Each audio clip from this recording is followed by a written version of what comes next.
sometimes the strength of a nation isn't in big announcements. It is in a system that keeps running without stopping the country.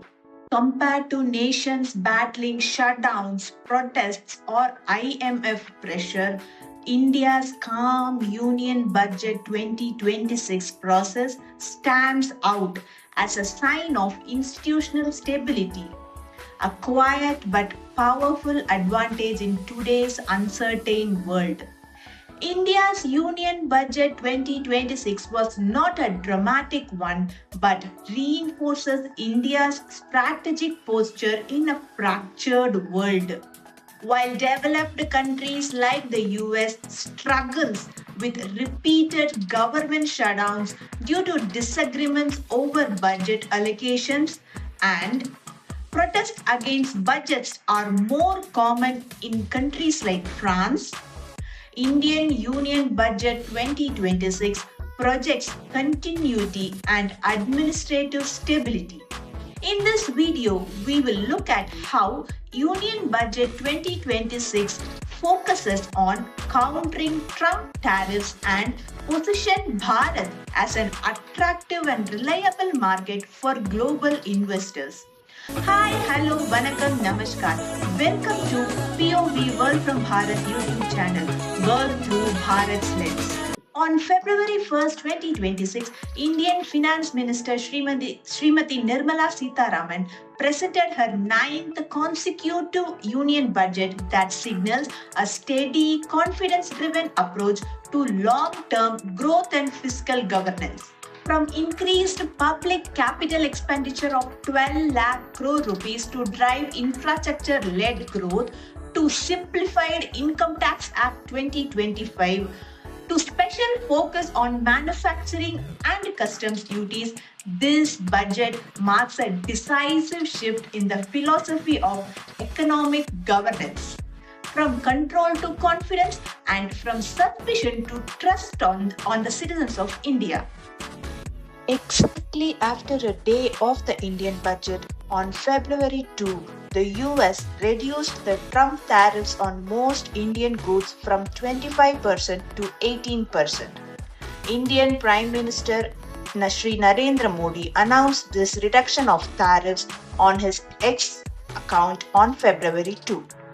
The long-awaited Indo-US trade deal is finally seeing the light of the day. Is the timing of such a move from the US a coincidence or the impact of the Union Budget 2026? Please do put in your opinions in the comment section. Now, let's look at 5 key points of the Union Budget 2026 with respect to trade and tariffs. Number 1, electronics manufacturing in India. Electronics Components Manufacturing Scheme, the ECMS. The ECMS outlay has been raised from 23,000 crore rupees to 40,000 crore rupees. That is double the money to be spent on manufacturing electronics components in India. This raise will be a catalyst for transforming India into a deeper electronics manufacturing hub by boosting investment, jobs, domestic value addition, exports, and strategic independence in key tech industries. Number 2, aircraft manufacturing in India. Srimati Sitaraman also proposed BCD, that is the Basic Customs Duty exemption on components and parts required for the manufacture of civilian, training and other aircrafts in India. Currently, India imports almost all its aircrafts from either European or American manufacturers.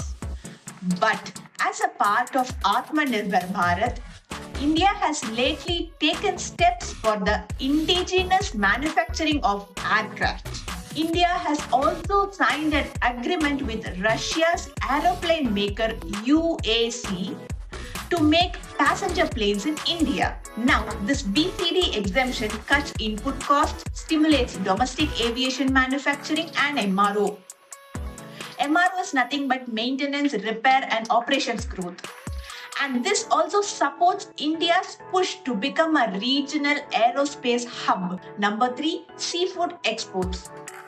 With the objective of promoting seafood sector, which was the worst hit by Trump's tariffs, Sitaraman proposed increasing the limit for duty-free imports used for processing seafood for exports from the current 1% to 3% of the FOB value of last year's exports, that is, free on-board value of last year's exports. FOB refers to the value of exported goods at the Indian port before international shipping and insurance costs. Earlier, seafood exporters were allowed to import duty-free raw materials like special feed, additives, packaging or processing items from foreign countries worth only 1% of the value of their last year's exports. But Budget 2026 increases this limit to 3%, giving exporters more breathing room. Let's understand this with a simple example.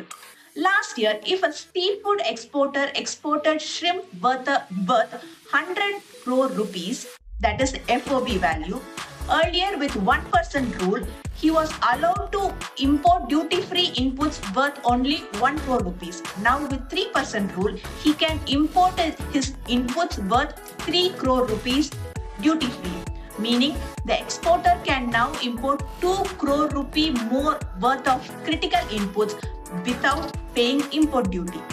Simply put, Trump's tariffs have squeezed the margins of such exporters and made processing inputs such as feed, chemicals, and packaging costlier. Now, increasing duty-free imports of inputs from 1% to 3% of the FOB value essentially lowers input costs and improves the competitiveness of the Indian seafood exports. Number 4, textiles and footwear. Similar to seafood sector, Sitaraman proposed exempting duties on inputs for leather and synthetic footwear, and she also proposed extending the time period for export of the final product from the existing 6 months to 1 year for exporters of leather or textile garments, leather or synthetic footwear, and other leather products. Earlier, exporters of leather or textile garments had to export the final product within 6 months after importing their inputs duty-free. But Budget 2026 extends this time to 1 year, giving exporters more flexibility. Seafood, textiles, footwear were the hardest hit sectors due to Trump tariffs, and this budget aims to counter the tariffs by lowering the duties, making Indian goods more competitive again. Number 5, removal of the value cap on courier exports. The Finance Minister also announced the complete removal of the 10 lakh rupees per consignment value cap on courier exports, which will help small businesses, artisans, and startups to access global markets through e-commerce. Small sellers and startups use e-commerce to ship directly to global markets. And at present, India's foreign trade policy restricts courier exports to 10 lakh rupees per consignment cap only. The change is now expected to benefit a wide set of exporters, from artisans and small manufacturers to early stage startups. These people make direct to consumer and made to order shipments enabled by e-commerce, and courier exports offer speed and simpler compliance compared to traditional cargo routes. Sitaraman also announced improvements in the handling of rejected and returned consignments, which was another friction point for exporters using courier channels. The announcement comes as the government sharpens its focus on expanding India's exports through non-traditional routes, and also enabling smaller players to participate in global trade without heavy logistics or documentation. And finally, for NRIs, the non-resident Indians living abroad, They can now invest in Indian stocks through Portfolio Investment Scheme, that is PIS, where they can buy and sell Indian stocks through a special bank account approved by the Reserve Bank of India. This PIS framework will help channel more NRI investment into India, thus strengthening the stock market, and also positions India as an attractive destination for global Indian diaspora's capital. When many countries are struggling with wars, debt, and economic confusion, Budget 2026 shows India as a calm, steady, and a dependable nation. In an uncertain global environment, India comes across as a country you can trust, safe to invest in, stable to work with, and strong enough to keep growing even when the world is unstable and uncertain.